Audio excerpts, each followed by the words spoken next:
March 20, Palm Sunday of the Passion of the Lord. A reading from the Holy Gospel according to Luke. When they came to the place called the Skull, they crucified him and the criminals there, one on his right, the other on his left. Then Jesus said, "Father, forgive them. They know not what they do."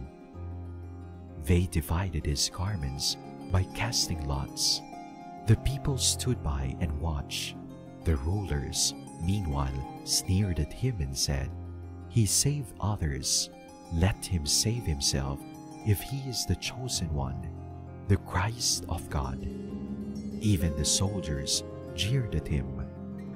As they approached to offer him wine, they called out, "If you are King of the Jews, save yourself."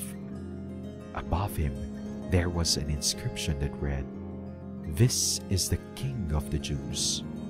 Now one of the criminals hanging there reviled Jesus, saying, "Are you not the Messiah? Save yourself and us." The other, however, rebuking him, said in reply, "Have you no fear of God?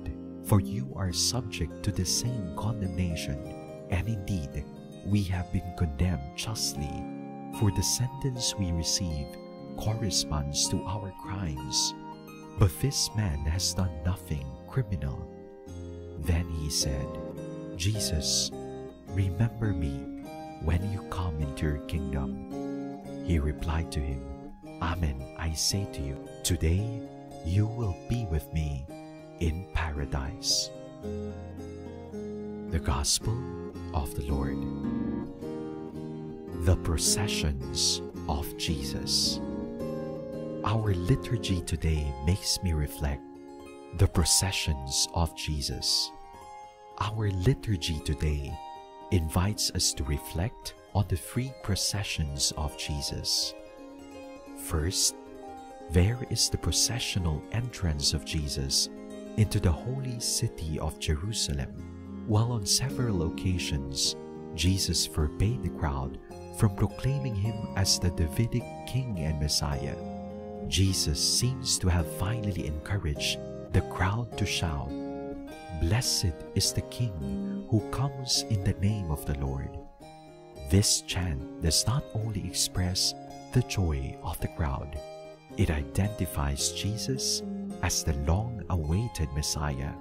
In their excitement, though, the people never quite understand that Jesus' messianic identity is quite different from their dreams and expectations of a political and military restorer.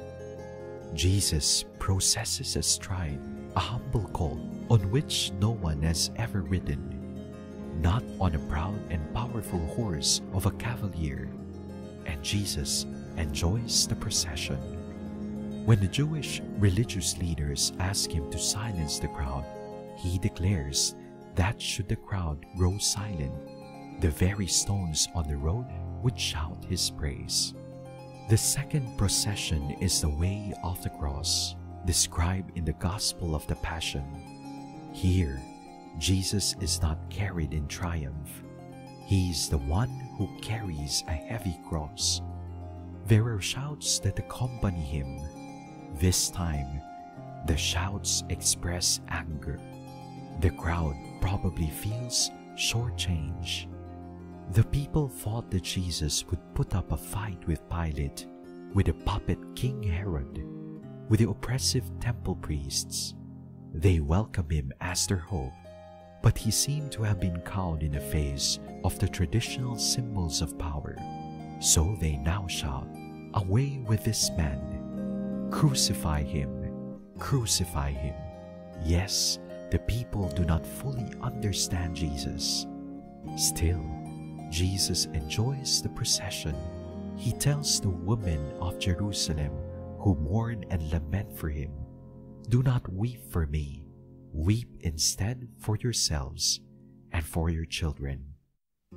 This day, the beginning of Holy Week, invites us to reflect on the third procession, the contemporary and phenomenal procession of the suffering Christ, known to many Filipinos as Nuestro Padre Jesus Nazareno.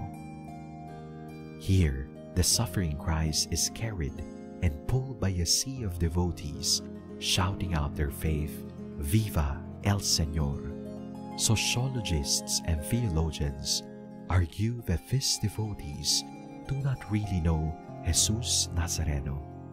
These devotees, mostly come from the dregs of society, are seen as fanatics, thugs, thieves, and common criminals. But Jesus enjoys their company. He has blessed many of them whose only hope is in Him. He has given them health, wealth, good opportunities, and the recovery of some loved ones. We hear the echo of Jesus' Sermon on the Mount. Blessed are the poor and the poor in spirit, for theirs is the experience of God's reign and power.